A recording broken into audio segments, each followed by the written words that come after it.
Ngibingelele kuwe mlaleli, ngiyathemba uthaphela-ke. Mina ngizicela kuwe-ke laphana-ke ukuthi-ke uma ngabe usamusha-ke kulona-ke leli khasi-ke leli-ke wenze okulungile-ke laphana-ke ungixhase ucindezele-ke ibhathini subscribe nje, akubizi imali kumahhala nje ukhishwa nesenti-ke elimnyama-ke leli-ke kwenza ukwazi phela ukuthi-ke uthole nezinye-ke iy'ndaba-ke ezintsha-ke nje thole siyifaka kulona-ke leli khasi-ke leli-ke kusukela-ke manje-ke uze ngaphutha izindaba nje manje ngakucindezela-ke ibhathini subscribe njengamanje-ke udaba kulese lona-ke namhlanje-ke laphana-ke lisesimaziyo-ke laphana-ke oyi-MK-ke laphana uyikhankasa kakhulu-ke kwi-MK-ke laphana-ke uveze okwenzeke kwi-meeting enkulu-ke ebibizwe-ke i-ANC na-ke namhlanje-ke zongo-4 November-ke laphana nalapho kuzovela ukuthi-ke lapho kuzovela khona-ke amahemuhemu-ke laphana-ke abeloke esekhulethake ey'nkundleni zokuxhumana ukuthi-ke i-ANC na-ke izosebenzisana-ke ne-MK laphana-ke idonse ukhaphethe-ke laphana-ke kuNtuli-ke nakwi-IFP na-ke laphana-ke kodwa-ke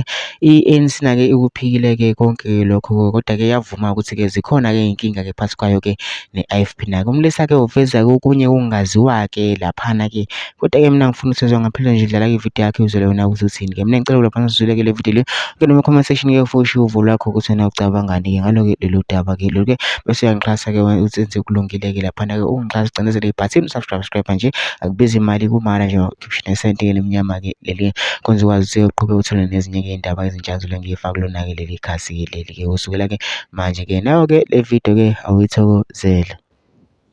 Okay, asirespond ukuthi kanjena eNingizimu Afrika laphaya kwi-media briefing ye-ANC. My response is, as a breakdown, the ANC PC of KwaZulu-Natal was disbanded by the National Executive Committee and National Working Committee of the ANC. It was officially announced on the news and confirmed by the chairperson Kwetemantashe and National Secretary General of the ANC Fikile Balula. They were disbanded. Currently in KwaZulu-Natal we don't have a KZN PEC. Okwesibili, i-problem iqale, it's time to announce the in-provincial ANC interim committee. It was not announced. Why? Because the senior ANC members, they are too believed ukuthi basupporta ukuthi kusetshenzwe ne-MK party indaba ye-GNU ye-EDA ne-IFP abayisupport amalunga ka-ANC angempela. They will never stand with the IFP. They will never support into a-DA. So the media briefing address obheka imtolo, it's a useless meeting, it's a nonsensical meeting.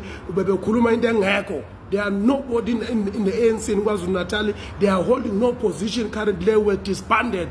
But because bahambe bayoyincetheza kuRamaphosa bathi labantu aba-interim committees ofakwa izo-supporta izodiliza umbuso wamagama, then basebethi bona no akubuyiselwa bona. So when we say kuma-negotiations e-MK ne-ANC, there was no Begimtolo, there was no Sponsor Duma, there was no Ntuthuko Mahlaba. There was a provincial, suppose unannounced provincial interim committee okuyibona abantu abacontrol i-ANC njengamanje indaba yomthola isekho ku-ANC. Angiqedile ngalokho, amtana.